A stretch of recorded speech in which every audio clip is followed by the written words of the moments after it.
Good evening, and thank you for joining me for another Boring Books for Bedtime. I hope tonight's selection provides all the boredom your busy brain needs to quiet down and let you get some sleep. Before we begin, I'd like to give a special shout out of thanks to a new member of our Patreon family, Joni. Joni, thank you so much for supporting this podcast. By becoming a member of Patreon, you help us remain 100% listener supported and ad-free for everyone, and it's very much appreciated. And because you joined in the month of August, you and everyone else who supports us through Patreon or with a one-time tip on buymeacoffee.com will be entered into a special giveaway at the end of the month, the prizes for which are a number of exclusive swag items found nowhere else. If you're interested in supporting Boring Books for Bedtime and finding out more about the perks available to subscribers, including that giveaway, you'll find links to Patreon and buymeacoffee.com in the show description. I hope you'll take a moment to check them out. Now, let's read and relax. Find a comfortable spot. Adjust your volume. Take a nice deep breath in. Let it out slowly. And off we go. Tonight, let's relax with the conclusion of a very popular book on this podcast. We're reading The History of Bread from Prehistoric to Modern Times by John Ashton, first published in 1904 by the Religious Tract Society, 4 Bouverie Street and 65 St. Paul's Churchyard, London, EC. Let's pick up right where we left off at the beginning of chapter 13. Let's begin. Chapter 13: Gingerbread and Charity Bread. There is a bread which must not escape notice, a true bread, although somewhat sweet and spiced. When it was first introduced into England, no one can tell, but it was well known in the reign of Queen Elizabeth, for Shakespeare, in Love's Labour Lost, Act 5, Scene 1, makes Costard say, "And I had but 1 penny in the world, thou shouldst have it to buy gingerbread." And we find it used in a similar way to the educational biscuits of the present day, for Matthew Prior in his Alma says, "To Master John the English maid a horn book gives of gingerbread, and that the child may learn the better, as he can name, he eats the letter." It was made with honey before the introduction of sugar, and must be of remote antiquity, and intimately allied to our friend the booze. The Rhodians made bread with honey, which was so pleasant that it was eaten as cake after dinner. The German gingerbread and the French pain d'épices both used to be made with honey. The use of gingerbread is widely spread, and wherever it is eaten it is popular, even in the far East Indies, where both natives and Anglo-Indians rejoice in it. In Holland, it is in more request than in any other country in Europe, and the recipe for its manufacture is guarded as a jealous secret and descends as an heirloom from father to son. In its early days, gingerbread was an unleavened cake, and the first attempt to make it light was to introduce pearl ash or potash. Afterwards, alum was introduced. Now it is made of ordinary fermented dough or with carbonate of ammonia. When well made, gingerbread will last good for years, but if not well made and of good materials, it will last no time, but will get soft with the first damp weather. Such was the stuff sold at fairs, both thick gingerbread and nuts, booths being erected for the sale of nothing else. The background of these booths was ornamented by gingerbread crowns, kings and queens, cocks, etc., dazzlingly resplendent with pseudo-gold leaf, or, as it was then called, Dutch metal. I do not think that anybody ever ate any of these works of art. I think they were solely for ornament, and when combined with bows and streamers of bright-colored ribbons, they made the gingerbread booths the most attractive in the fair. In the last century it was a great institution, and Swift, writing to Stella, says, "'Tis a loss you are not here, to partake of 3 weeks' frost, and eat gingerbread in a booth by a fire on the Thames." There was a famous itinerant vendor of this article named Ford, but who was more generally known as Tiddy Diddy Doll, from a song he used to sing, whose words were but those. He flourished in the middle of the last century, and Hogarth painted him in one of the scenes of Industry and Idleness, where the idle apprentice is going to his doom. Hone, in his Everyday Book, Volume 1, page 375, etc., gives a very good account of Ford. He says, "This celebrated vendor of gingerbread, from his eccentricity of character and extensive dealings in his way, was always hailed as the king of itinerant tradesmen. In his person he was tall, well made, and his features handsome. He affected to dress like a person of rank, white and gold suit of clothes, laced ruffled shirt, laced hat and feathers, white silk stockings, with the addition of a fine white apron. Among his harangues to gain customers, take this as a specimen. Mary, Mary, where are you now, Mary? I live when I am at home at the second house in Little Ball Street, 2 steps underground, with a whiskum, riskum, and a why not. Walk in, ladies and gentlemen, my shop is on the 2nd floor backwards, with a brass knocker at the door. Here's your nice gingerbread, your spiced gingerbread. It will melt in your mouth like a red-hot brickbat, and rumble in your inside like Punch and his wheelbarrow." For many years, and perhaps at present, allusion was made to his name as thus: "You are so fine, you look like Tiddy Doll. You are as tawdry as Tiddy Doll. You are quite Tiddy Doll," etc. But there is a use for badly made gingerbread, which perhaps some of us do not know: a gingerbread barometer. It is nothing more than the figure of a general made of gingerbread, which Clavette buys every year at the Place du Trône. When he gets home, he hangs his purchase on a nail. You know the effect of the atmosphere on gingerbread. The slightest moisture renders it soft. In dry weather, on the contrary, it grows hard and tough. Every morning on going out, Clavette asks his servant, "What does the general say?" The man forthwith applies his thumb to the figure and replies, "The general feels flabby about the chest. You'd better take your umbrella."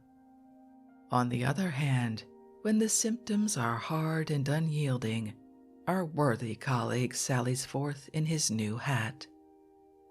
A curious use of dough, somewhat sweetened, was made at Christmas, when it was manufactured into Yule doughs, or dows, or Yule babies, small images like dolls with currants for eyes, intended probably to represent the infant Jesus, which were presented by bakers to the children of their customers.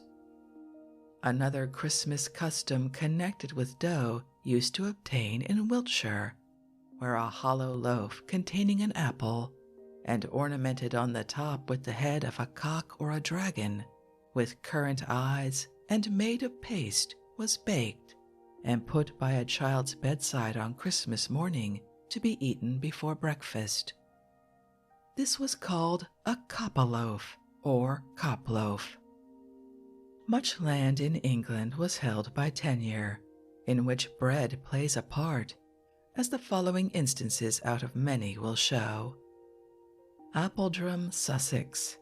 John Aylmer holds by Court Roll 1 message and 1 yard, 30 acres, land, and he ought to find at 3 reap days in autumn every day 2 men, and was to have for each of the said men on every of such reap days, viz. On each of the 2 first days, 1 loaf of wheat and barley mixed, weighing 18 pounds of wax, every loaf to be of the price of a penny farthing, and at the 3rd reap day, each man was to have a loaf of the same weight, all of wheat, of the price of a penny halfpenny.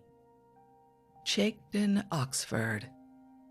Every mower on this manor was to have a loaf of the price of a halfpenny, besides other things. Glastonbury, Somerset.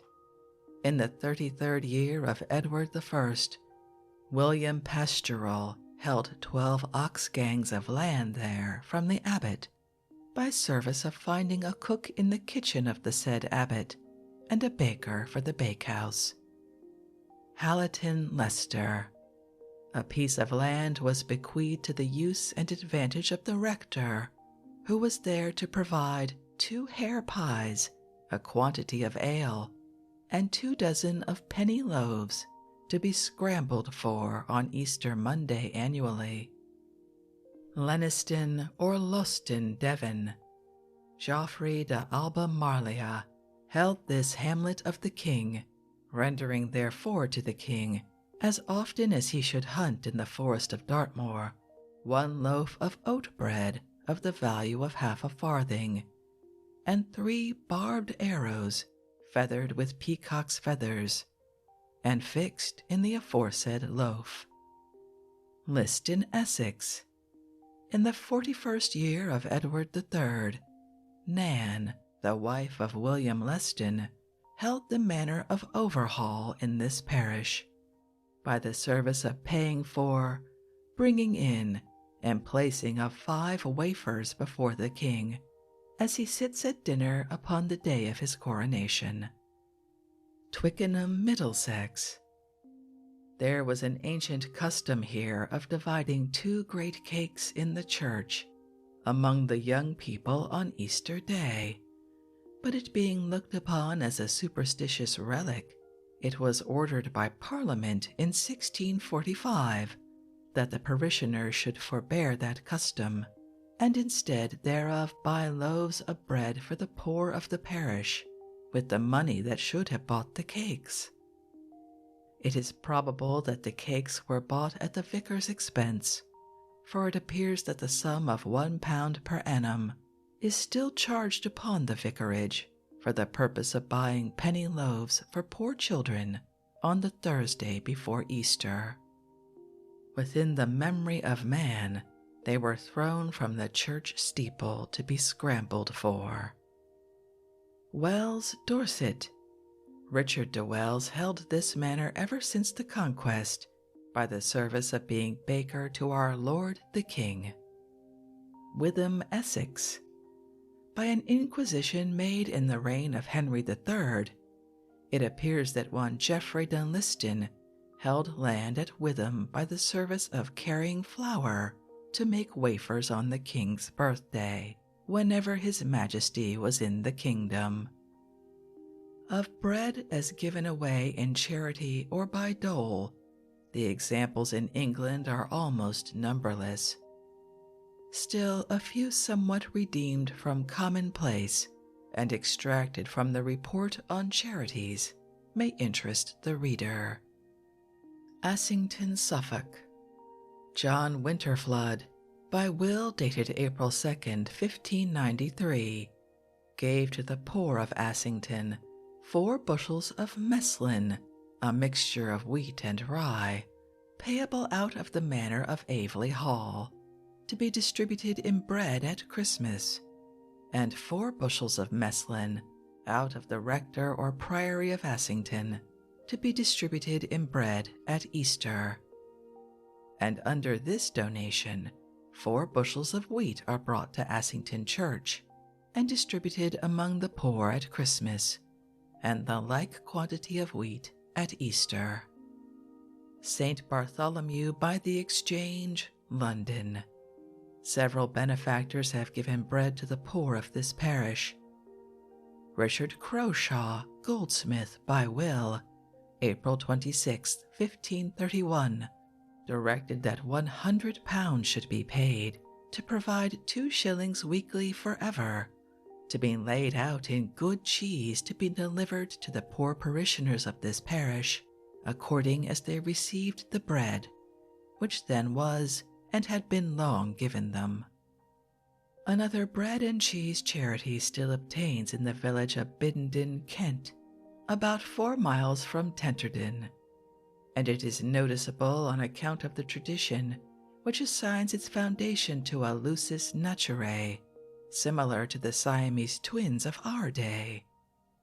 The founders of the charity, according to tradition, were Eliza and Mary Chalkhurst, who were born in 1100 and lived together joined at hips and shoulders for 34 years. To perpetuate their memory, biscuits measuring 3 1/2 inch by 2 inches and about 1/4 inch thick are made and distributed with the dole of bread on Easter Sunday. On these biscuits is stamped a rude representation of the Biddenden maids. There are 2 molds, one made of beechwood, judging from the twins' costume of commode or cap and laced bodice, dates from the time of William and Mary or Anne. The other, which is of boxwood, although an attempted copy, is undoubtedly more modern. The writer has these biscuits, and with them came the following paper, headed by a rough woodcut. A short and concise history of Eliza and Mary Chalkhurst, who were both joined together by the hips and shoulders, in the year of our Lord 1100, at Biddenden in the county of Kent, commonly called the Biddenden Maids.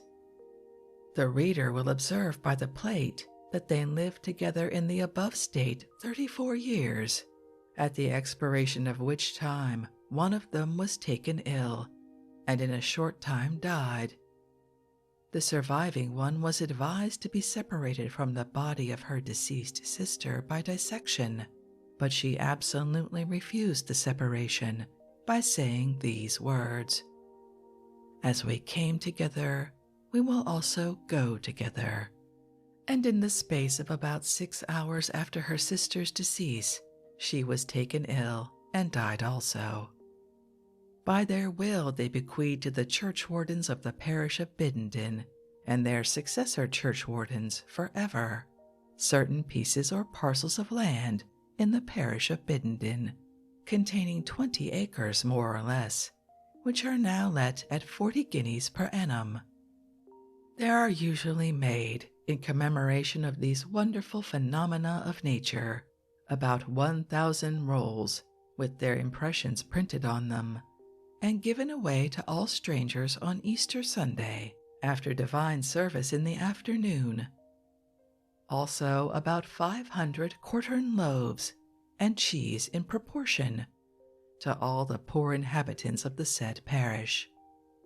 Hasted, in his History of the County of Kent, edition 1790, volume 3, page 66, says with regard to this benefaction, "There is a vulgar tradition in these parts that the figures on the cakes represent the donors of this gift being two women, twins, who were joined together in their bodies, and lived together so till they were between 20 and 30 years of age. But this seems without foundation.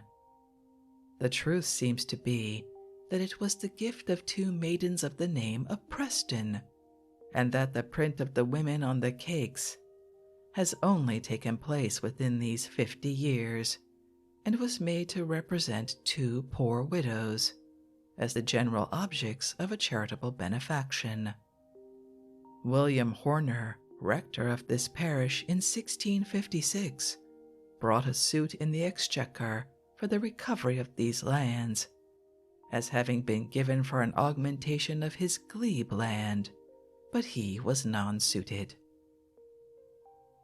Chapter 14. Bread Riots. Bread riots are of comparatively modern date. In the olden days, people suffered from scarcity, but they suffered without making senseless riots. There was no free trade in corn, and the people had to depend upon homegrown cereals, so that in times of drought or failure of crops, they felt the pinch terribly. True, they had a certain amount of protection against overcharge and combination in the form of the asses of bread, which, while it gave the baker a working profit, gave the consumer the benefit of a sliding scale according to the market value of wheat. It is not worthwhile going very far back to write the history of hard times and how they were met. 100 years is quite long enough for retrospect. Suffice it then that the years 1795 to 96 were years of great scarcity, and all classes from the peasant to the king felt it and met it like men. To cope with this dearth, the best way seemed to them to diminish as far as possible the use of wheaten flour, and to provide substitutes therefor. The king set his subjects a good example. His Majesty has given orders for the bread used in his household to be made of meal and rye mixed. No other sort is permitted to be baked, and the royal family eat bread of the same quality as their servants do. It is extremely sweet and palatable. 1/2 flour and 1/2 potatoes also make a very excellent bread. The Times, July 22nd, 1795. The writer of this paragraph has seen the bread that is eaten at His Majesty's table. It consists of two sorts only, the one composed of wheaten flour and rye mixed. The other is 1/2 wheaten flour, 1/2 potato flour. If ever example deserved imitation, it is this. The Times, July 30th, 1795. People were requested to discontinue the use of hair powder, which was made of starch obtained from wheat, and very many did so. In fact, this movement extended to the army, for we read in the Times, February 10th, 1795, in consequence of the scarcity of wheat, arising partly from such quantities of it being used for hair powder, several regiments have, very patriotically, discontinued the use of hair powder, which in these instances was generally nothing but flour. Potatoes came very much to the fore as a substitute for wheat, and the Parliamentary Board of Agriculture proposed a premium of £1,000 to the person who would grow the largest breadth of potatoes on lands never before applied to the culture of that plant. The city authorities watched the bakers narrowly as to short weight and immersed them 5 shillings per ounce short, one man having to pay with costs £106 5 shillings on 420 ounces deficient in weight. Wheat in August 1795 was 13 shillings 6 pence per bushel, and the price of the quartern loaf should then have been 1 shilling 6 pence, as it was 1 shilling 3 pence in January 1796, when wheat was 11 shillings 6 pence per bushel. It fell rapidly after harvest, and in December 1796 was 7 shillings 4 pence per bushel. It must be remembered that money then had twice its present value. In 1800 there was another scarcity, and in February of that year a bill passed into law which enacted that it shall not be lawful for any baker or other person or persons residing within the cities of London and Westminster and the bills of mortality, and within 10 miles of the Royal Exchange, after the 26th day of February 1800, or residing in any part of Great Britain after the 4th day of March 1800, to sell or offer to expose for sale any bread, until the same shall have been baked 24 hours at the least. The average price of wheat this year was 14 shillings 1 pence per bushel, and in July, just before harvest, it rose to 16 shillings 10 pence, or 134 shillings 8 pence per quarter, and other provisions were very dear. The people were less patient than in 1795 to 96, and in August and September several riots took place at Birmingham, Oxford, Nottingham, Coventry, Norwich, Stamford, Portsmouth, Sheffield, Worcester, and many other places. The markets were interrupted, and the populace compelled the farmers, etc., to sell their provisions at a low price. At last these riots extended to London, beginning in a very small way. Late at night on Saturday, September 13th, or early on Sunday the 14th, 2 large written placards were pasted on the monument, the text of which was, "Bread will be 6 pence the quartern, if the people will assemble at the corn market on Monday. Fellow countrymen, how long will ye quietly and cowardly suffer yourselves to be imposed upon, and half starved, by a set of mercenary slaves and government hirelings? Can you still suffer them to proceed in their extensive monopolies, while your children are crying for bread? No, let them not exist a day longer. We are the sovereignty. Rise then from your lethargy. Be at the corn market on Monday." By means of these placards and handbills to the same effect, a mob of over 1,000 was collected in Mark Lane by 9 a.m., and their number was doubled in another hour. They hissed and pelted the corn factors, but about 11 a.m., when they began to break windows, the Lord Mayor appeared upon the spot. In vain he assured them that their behavior could in no way affect the market. They only yelled at him, "Cheap bread, Birmingham and Nottingham forever, 3 loaves for 18 pence, etc." They even hissed the Lord Mayor and smashed the windows close by him. This was more than he could bear, and he ordered the riot act to be read. The constables charged the mob, who of course fled, and the Lord Mayor returned to the mansion house. They only went to other parts of the city, and when night fell, they began smashing windows, etc. At last, fear of their firing the city induced the authorities to invoke the assistance of some volunteers and militia, and by their efforts, the mob was driven over London Bridge into Southwark, where they rendered the night lively by breaking windows, etc. For a day or two there was peace, but on the morning and during the day and night of the 18th of September, the mob had it all their own way, breaking windows and pillaging. a royal proclamation was issued calling on the civil authorities to suppress these riots, which was done at last by means of cavalry and volunteers, but only after the mob having 2 more days' uncontrolled possession of London. But the people in the country were not so quickly satisfied. Their wages were smaller than those of their London brethren, and they proportionately felt the pinch more acutely. In some instances they were put down by force, in others the price of bread was lowered.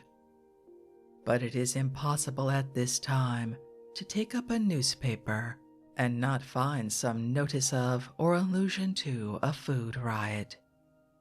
The importation of foreign corn supplied the deficiency of the English crops, and bread was moderately cheap. But in 1815, probably with a view to assuage the agricultural distress then prevalent, a measure was proposed and passed by which foreign corn was to be prohibited, except when wheat had reached 80 shillings a quarter, a price considered by the great body of consumers as exorbitant. A resolution was passed that it is the opinion of the committee that any sort of foreign corn, meal, or flour, which may by law be imported into the United Kingdom, shall at all times be allowed to be brought into the United Kingdom, and to be warehoused there without payment of any duty whatever. The popular feeling was well worked on, and on March 6th, groups of people assembled near the Houses of Parliament about the usual time of meeting, hooting or cheering the members, and occasionally stopping a carriage and making its occupant walk through the crowd, which at last got so unruly that it was obliged to be dispersed by the military. Yet the whole night they were parading the streets, breaking windows, and yelling, "No corn bill."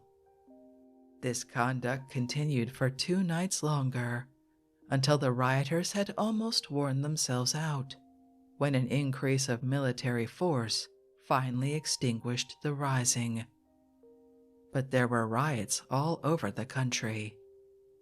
In 1828, an Act of Parliament was passed which fixed the duty on foreign wheat according to a sliding scale, whereby it was diminished from £1 5 shillings 8 pence per quarter, whenever the average price of all England was under 62 shillings, and was gradually reduced as wheat rose in price until the duty stood at 1 shilling when wheat was 73 shillings and upwards. Great agitation prevailed as to free corn, and on September 18th, 1838, the Anti-Corn Law League, for procuring the repeal of the laws charging duty upon the importation of corn, was founded at Manchester. This organization lectured, harangued, distributed pamphlets, and were perpetually in evidence, and at last succeeded in its object with a revised sliding scale, April 29, 1842. When wheat was under 51 shillings, the duty to be £1, when 73 shillings and over, 1 shilling. And this lasted until the Corn Importation Bill was passed on June 26, 1846, which reduced the duty on wheat to 4 shillings when imported at or above 53 shillings, until February 1st, 1849, when 1 shilling duty per quarter only was to be levied on all kinds of imported grain. This shilling was taken off on June 24, 1869, and there is now no hindrance of any sort to the importation of foreign corn. Although there was fierce political contention over the anti-corn law agitation, physical force was not resorted to, and the next bread riots we hear of were in 1855. They seem to have begun at Liverpool, where on February 19th, An unruly mob took possession of the city, clamoring for bread and looting the bakers' shops. The police were unable to cope with the riot. Therefore, special constables were sworn in and peace was restored towards evening. Next day, about 60 prisoners were brought before the magistrates. Some were committed for trial, others sentenced to 1, 2, or 3 months' imprisonment. The riot spread to London, and during the night of February 21st and the whole day of February 22nd, the East End and South of London were terrorized by bands of men perambulating the streets and demanding bread and money from the inhabitants. Some shops were looted, but thanks to the police and the distribution of a large quantity of bread, serious consequences were averted. Several arrests were made and punishment duly meted out. On September 14th, 1855, there were bread riots in Nottingham, where the mob broke the bakers' windows and proceeded to such extremities that special constables were sworn in and peace was restored.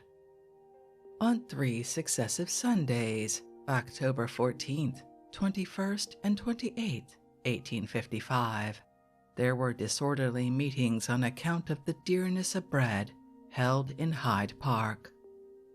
The windows of many houses were smashed, but the disturbances hardly amounted to riot, and the same occurred on November 4th, 11th, and 18th, but the police prevented the mob from doing much mischief. Since then, we have never known a bread riot, although the unemployed, anarchists, etc., have at times been troublesome. Chapter 15. Legends about Bread. As might be expected in an article of such worldwide consumption as bread, there is a considerable amount of folklore and sayings attendant on it. We can even find it in Shakespeare, for in Hamlet, Act 4, Scene 5, Ophelia says, "They say the owl was a baker's daughter." This, unless one knew the Gloucestershire legend, would be unintelligible, but the bit of folklore makes it all clear. The story goes that our Savior went into a baker's shop where they were baking and asked for some bread to eat. The mistress of the shop immediately put a piece of dough into the oven to bake for him, but was reprimanded by her daughter, who, insisting that the piece of dough was too large, reduced it to a very small size. The dough, however, immediately afterwards began to swell, and presently became a most enormous loaf. Whereupon the baker's daughter cried out, "Hugh, Hugh, Hugh," which owl-like noise probably induced our Savior to transform her into that bird.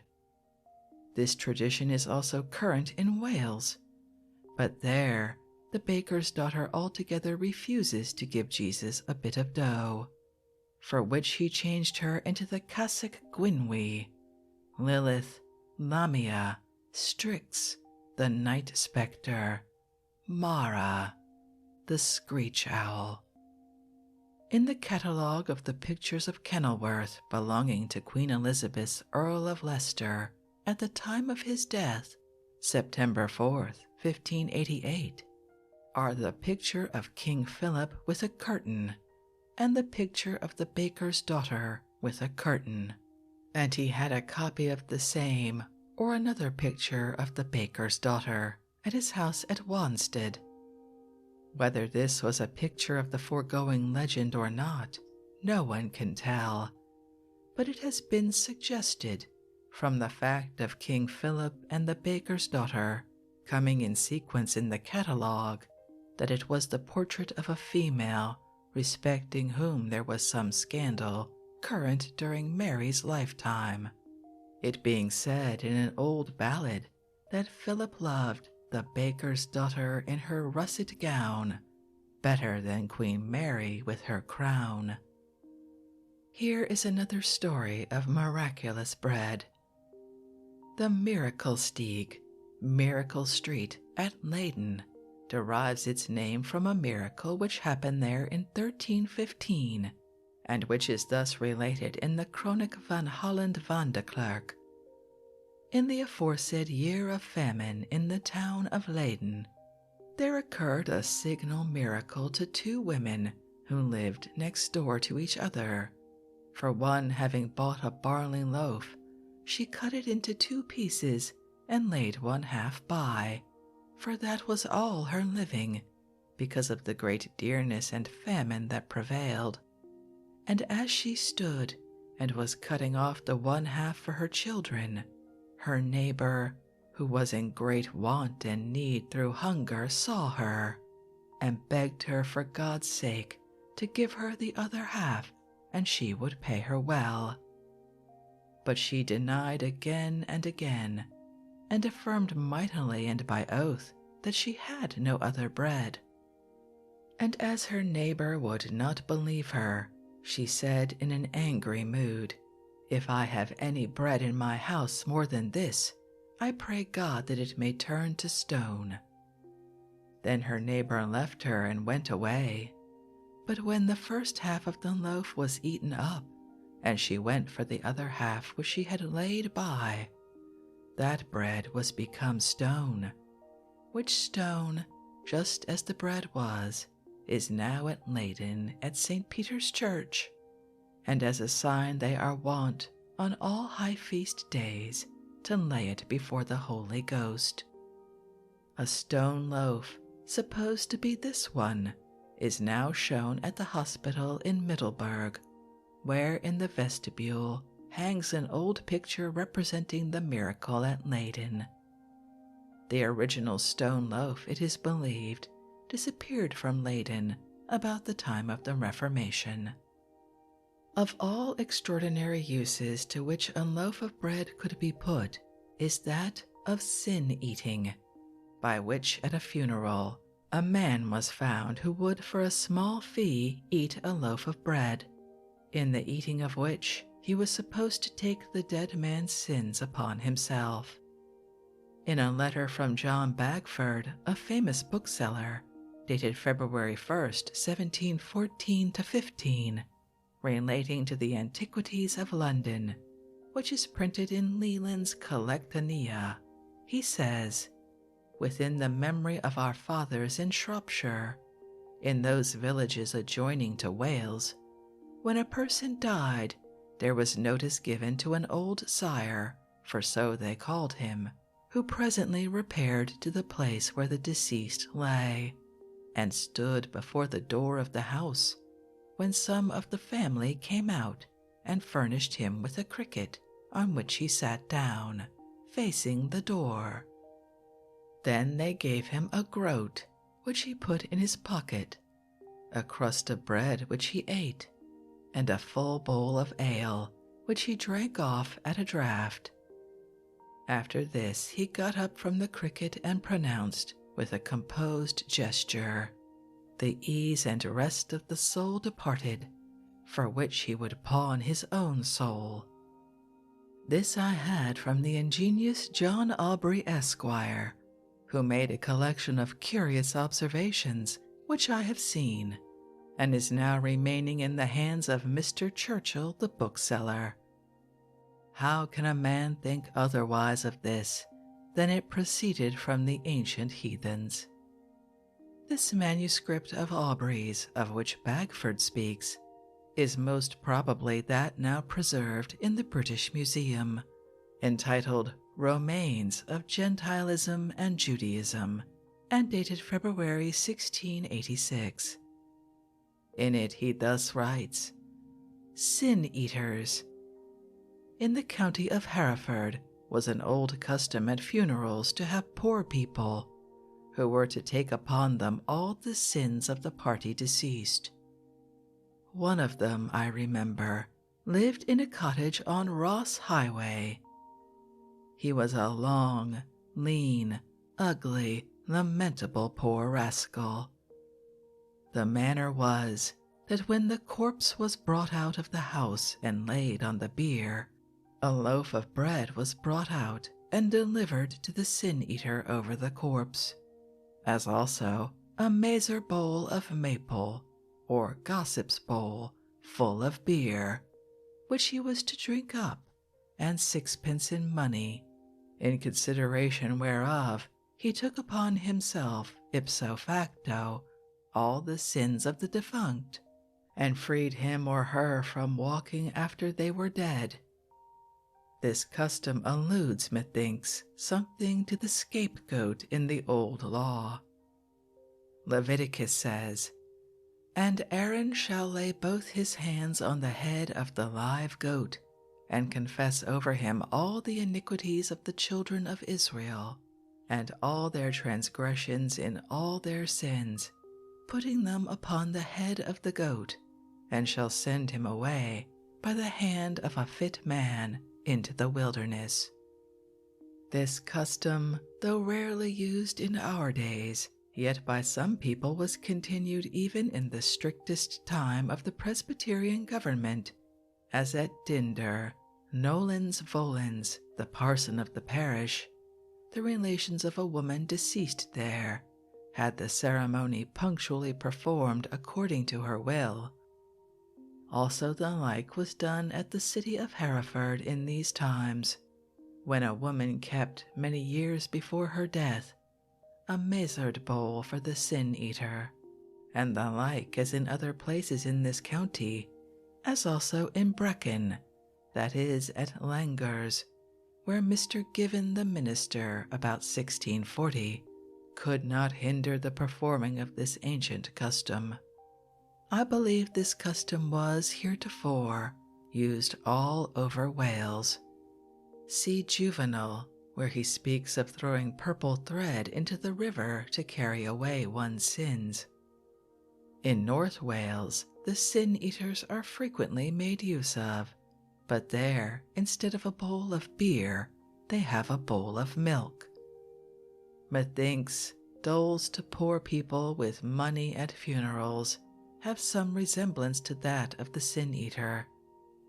Doles at funerals were continued at gentlemen's funerals in the west of England till the Civil War. And so in Germany, at rich men's funerals doles are in use, and to everyone a quart of strong and good beer. Anent these doles, Pennant says it was customary, when the corpse was brought out of the house and laid upon the bier, for the next of kin, be it widow, mother, sister, or daughter, for it must be a female, to give over the coffin a quantity of white loaves in a great dish, and sometimes a cheese, with a piece of money stuck in it, to certain poor persons. After that they presented in the same manner a cup of drink, and required the person to drink a little of it immediately. Sin-eating survived the times of Aubrey and Bagford, for in a book, Christmas Evans, the Preacher of Wild Wales, by the Reverend Paxton Hood, written in London in 1881, he says, "The superstition of the sin-eater is said to linger even now in the secluded vale of Coombe Aman." The meaning of this most singular institution of superstition was that when a person died, the friends sent for the sin-eater of the district, who on his arrival placed a plate of salt and bread on the breast of the deceased person. He then uttered an incantation over the bread, after which he proceeded to eat it, thereby eating the sins of the dead person. This done, he received a fee of 2 and 6 pence, which we suppose was much more than many a preacher received for a long and painful service. Having received this, he vanished as quickly as possible, all the friends and relatives of the departed aiding his exit with blows and kicks, and other indications of their faith in the service he had rendered. 100 years since, and through the ages before that time, we suppose this curious superstition was everywhere present. Bread and salt are used in several ways. In Russia, Servia, and wherever the Greek Church holds sway, they are presented to honor guests as a welcome. The custom even obtains in England. A correspondent of Notes and Queries says, "Some years since, I called for the first time on Canon Percy of Carlisle at his residence there. When refreshments had been offered and declined, he said, 'You must have some bread and salt,' with some remarks to imply that it was the way to establish a friendship. These were then brought in and eaten, without anything to lead one to suppose that this was an unusual custom in the house." There was another curious custom in the north of England, as another correspondent shows in the same volume. In the North Riding, 20 or 30 years ago, a roll of new bread, a pinch of table salt, and a new silver groat or fourpenny piece were offered to every babe on its first visit to a friend's house. The gift was certainly made more than once to me, and I recollect seeing it made to other babies. The groat was reserved for its proper owner, but the nurse who carried that owner appropriated the bread and salt, and was gratified with a half-crown or so.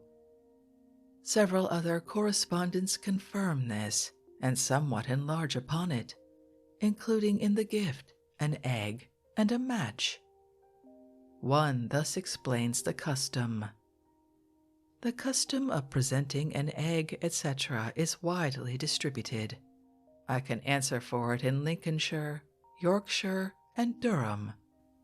In Lincolnshire, at the first visit of a new baby at a friendly house, it is presented with an egg, both meat and drink, salt, which savors everything, bread, the staff of life, a match to light it through the world, and a coin that it may never want money. This is the case at Winterton, where it is still done. In Durham, a piece of christening cake is hidden under the child's robe and given to the first person of the opposite sex met on coming out of church. This is wholly distinct from the egg presentation. It is common at Edinburgh and in other parts of Scotland to give bread and cheese on the Sabbath to the first person of the opposite sex met with when the baby is taken to church to be baptized. One of the most peculiar uses to which a loaf of bread could be put is the discovery of the bodies of drowned persons. The earliest instance I can find is in the Gentleman's Magazine for 1767. Wednesday, April 8th. An inquisition was taken at Newbury, Berkshire, on the body of a child near 2 years old, who fell into the river Kennet and was drowned. The jury brought in their verdict, accidental death. The body was discovered by a very singular experiment, which was as follows. After diligent search had been made in the river for the child to no purpose, a 2-penny loaf with a quantity of quicksilver put into it was set floating from the place where the child, it was supposed, had fallen in, which steered its course down the river upwards of half a mile before a great number of spectators. When the body, happening to lay on the contrary side of the river, the loaf suddenly tacked about and swam across the river and gradually sunk near the child, when both the child and loaf were immediately brought up with grubbers ready for that purpose. This superstition has survived till modern times, as the following 3 or 4 instances will show. On January 24th, 1872, a boy named Harris fell into the stream at Sherburn, Dorsetshire, near Dark Hole Mill, and was drowned. The body not having been found for some days, the following expedient was adopted to discover its whereabouts. On January 30th, a 4-pound loaf of the best flour was procured, and a small piece cut out of its side, forming a cavity, into which a little quicksilver was poured. The piece was then replaced and tied firmly in its original position.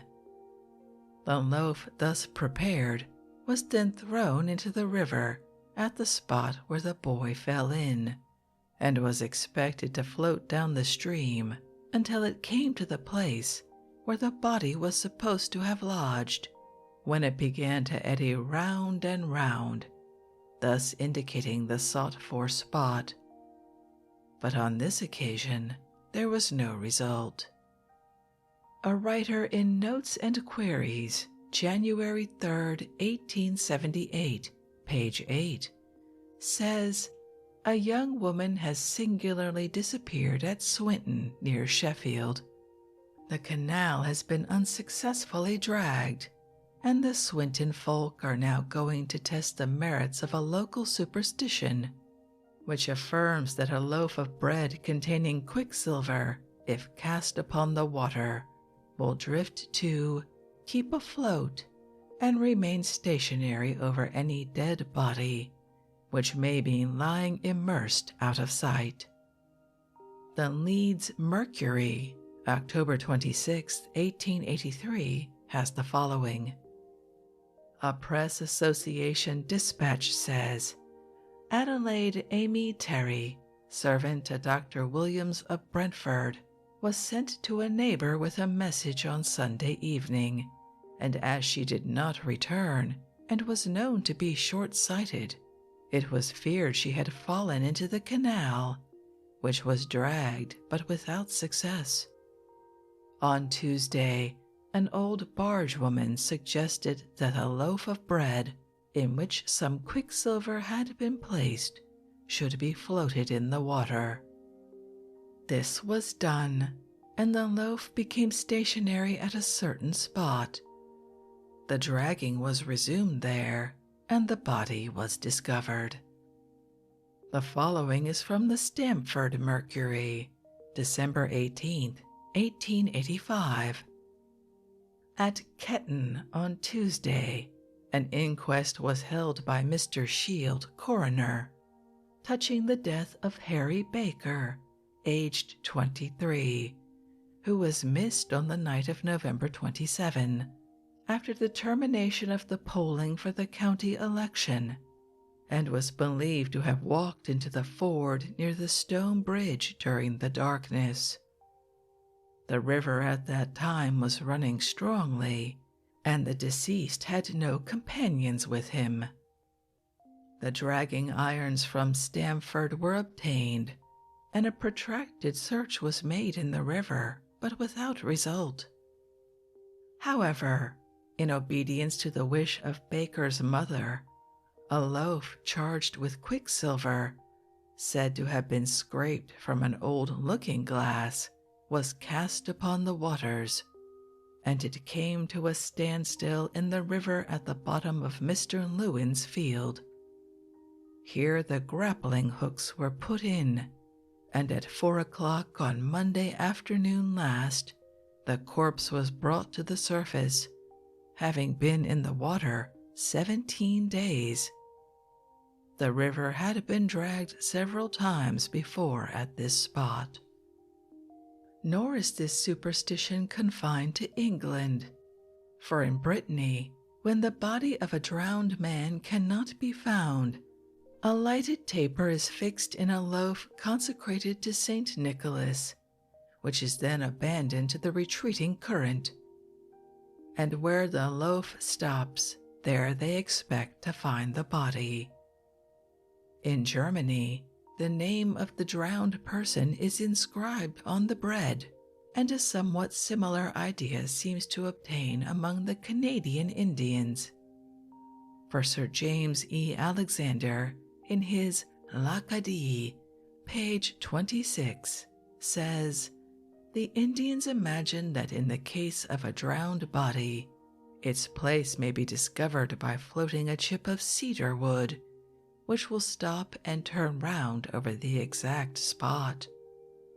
An instance occurred within my own knowledge in the case of Mr. Lavery of Kingston Mill, whose boat overset, and the person was drowned near Cedar Island, nor could the body be discovered until the experiment was resorted to. Aubrey says he had the following from old Mr. Frederick Vaughan: "The friars mendicant heretofore would take their opportunity to come to the houses when the good women did bake, and would read a gospel over the batch, and the good woman would give them a cake, etc. It should seem by Chaucer's tale that they had a fashion to beg in rhyme.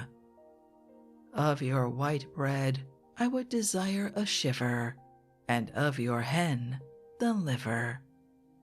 And Aubrey's friend Dr. White Kennet says in the same book, "In Kent and many other parts, the women, when they have kneaded their dough into a loaf, cut the form of a cross on the top of it." I have been favored by the Reverend T. F. Thistleton Dyer, whose works on folklore are so deservedly well known, with the following notes on superstitions about bread. Throughout the world, a special respect has always been paid to bread as the staff of life. Hence, according to a trite and common saying, "The man who wastes bread will live to want." It is not surprising indeed that this food of man, which in some form or other is indispensable, should have from time immemorial been invested with an almost sacred character.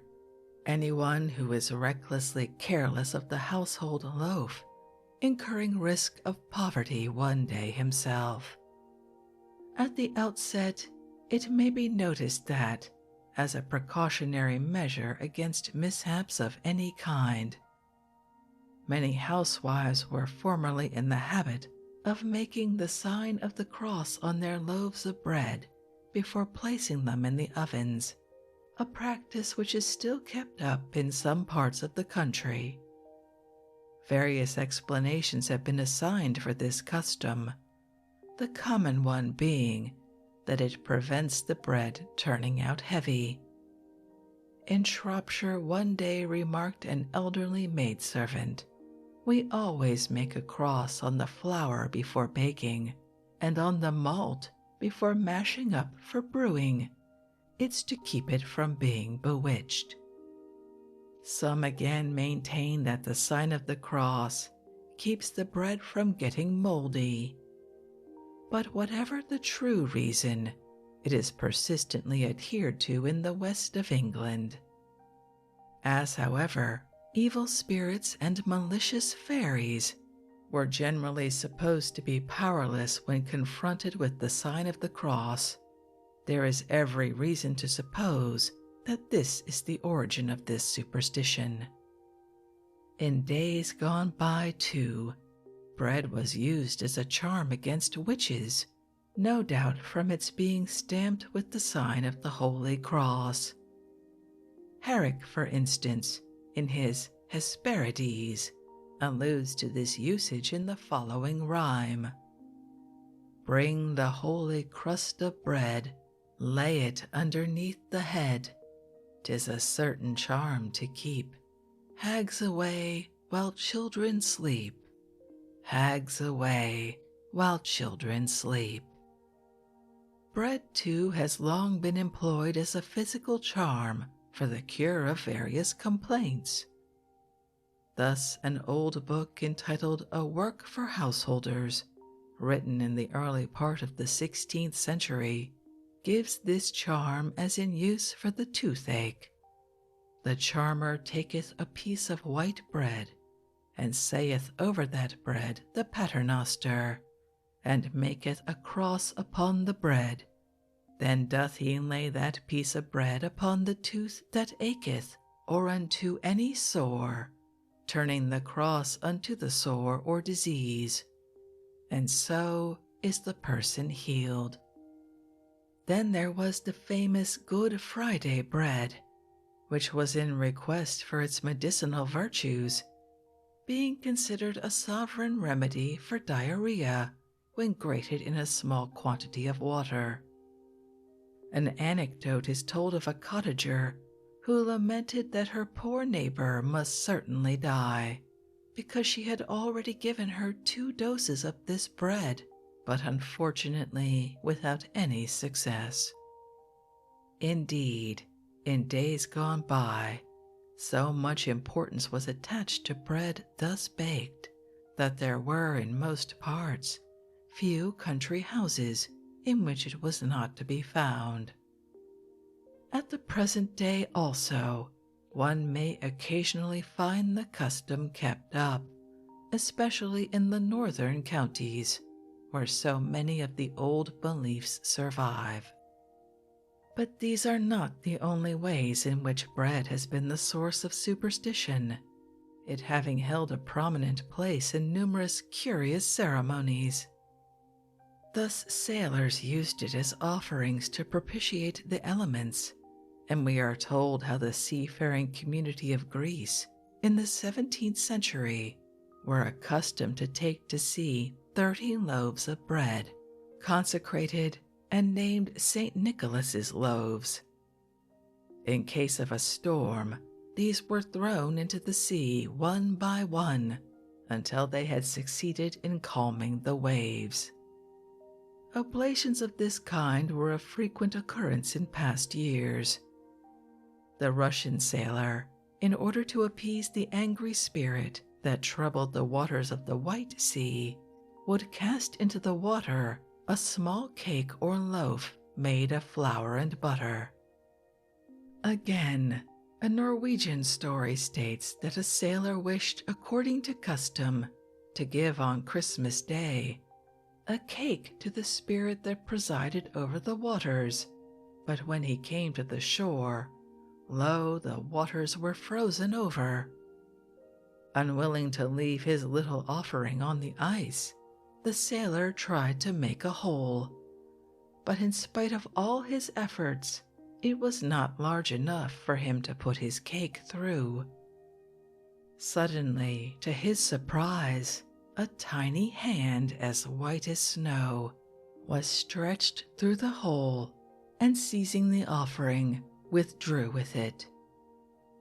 To give a further illustration, we are told by a correspondent of Melusine, January 1885, that in the Isle de Seine, a little ship made of bread crusts is suspended over the table, and on Holy Thursday it is lowered down and burnt, while all uncover and the Veni Creator is sung. Another bread ship is then suspended over the table. This ceremony is known as the ship feast, and is designed to ensure the safety of the family fishing boat. Among further beliefs current among sailors in our own country is the notion that it is unlucky to turn a loaf upside down after helping oneself from it. The idea being that for every loaf so turned, a ship will be wrecked. It is also said that if a loaf parts in the hand while being cut, it bodes dissensions in the family, the separation of husband and wife. Once more, bread is not without its many traditions and legendary lore. According to a popular tale told of the city of Stavoreen, Holland, there resided in it a certain rich virgin who owned many ships. One day she entertained a wizard, but gave him no bread. In consequence of this serious omission, he predicted her downfall, remarking that bread was the most useful and necessary thing. Soon after, a shipmaster was bidden to procure the most valuable cargo in the world.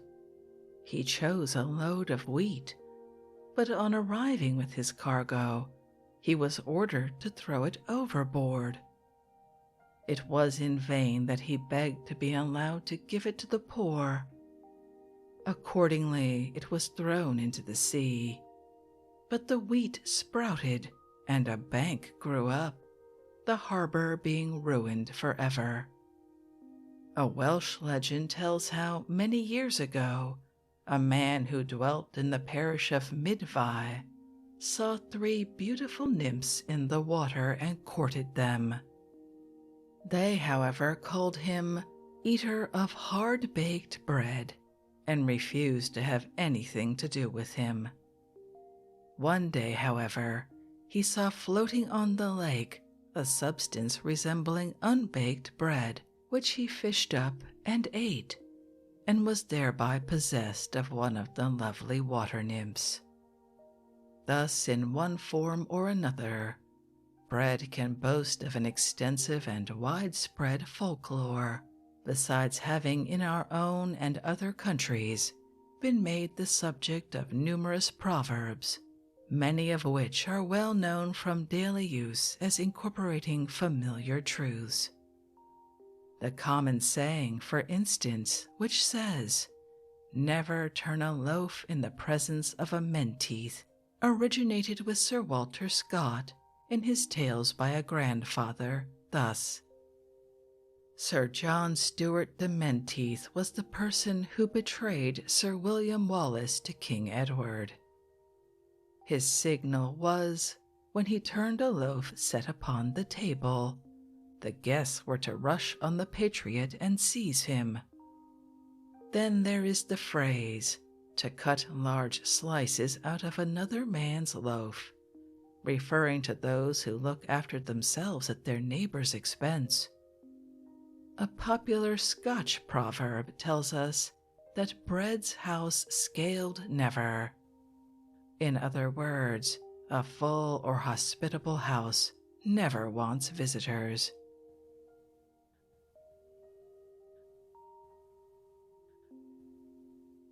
And with that curious and rather abrupt ending, we have reached the end of the history of bread from prehistoric to modern times. Certainly a most interesting volume, and one that has proved popular again and again. And why not?